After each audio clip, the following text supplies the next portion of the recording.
Sarap sa pakiramdam yung naglalakad ka na, ayan, nakapaaw. Ano mo yung ano ng mundo. Ayan, parang naglalakad dito sa farm. Kabilaan yan mga idol. Isipin mo gano'ng kahaba yan, no? Gano'ng ka haba yung lalakarin mo, gusto mo exercise dito.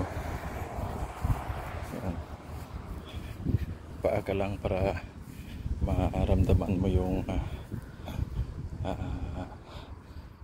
ano ng mundo, mag-recharge. Yan, so ito lang natin dito, lakad lang tayo. Magka dalawa o tatlong balik tayo tulo-tulo. Yan, ayan yung sakyan natin. Yan yung ating sakyan. So lakad lang tayo dito sa tumuhan ng nakapaa. Yan, pwede natin yung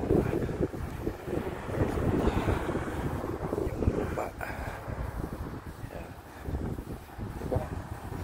Sa kabila ng napakatinding init dito ay kulay luntian pa rin, green na green pa rin yung mga damo kasi alaga po yan dito, may nagdidilig po. Ayan, ay mga ibon ng mulay ang nakakalipat-lipat dito. Yan, yung crow. Sa ngayon wala na buong halos yung dates kasi tapos na yung season, pero yung iba meron mga nalit ng pagbunga, yung iba meron pang bunga, kukunti ilan-ilan.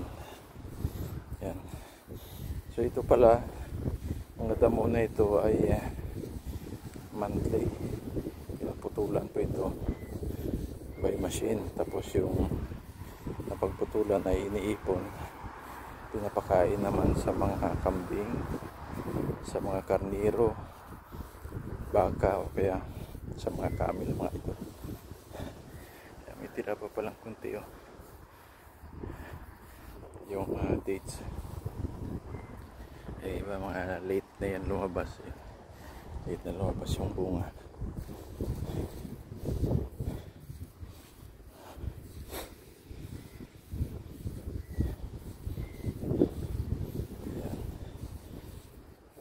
Yan, kalsada na yan, o parking yan. Ganyan dito mga idol, napakatahimik. Bahay, trabaho, yan yung inatupag ng mga tao dito. Kagala man, tataw nilang diop nila. So mula dito ay mahigit 100 kilometro yung papuntang Dubai. Yan, nandito na tayo. Okay, yan, ayan naman dagat. Balik na tayo mga idol. Lakad naman tayo ngayong dulo.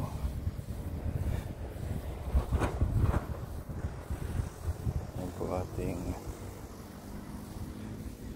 gagawin, exercise muna tayo. Yan. So malulusog po yung mga puno ng dates dito, hindi kagaya sa atin sa Pilipinas, kasi talaga ang gusto nila dito ay maiinit na lugar.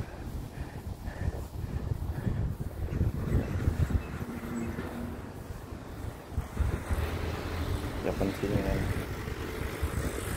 ang lalaki ng mga puno. Sa atin naman, ang papayat ng mga puno, malaki pa puno ng niyog. Ayan.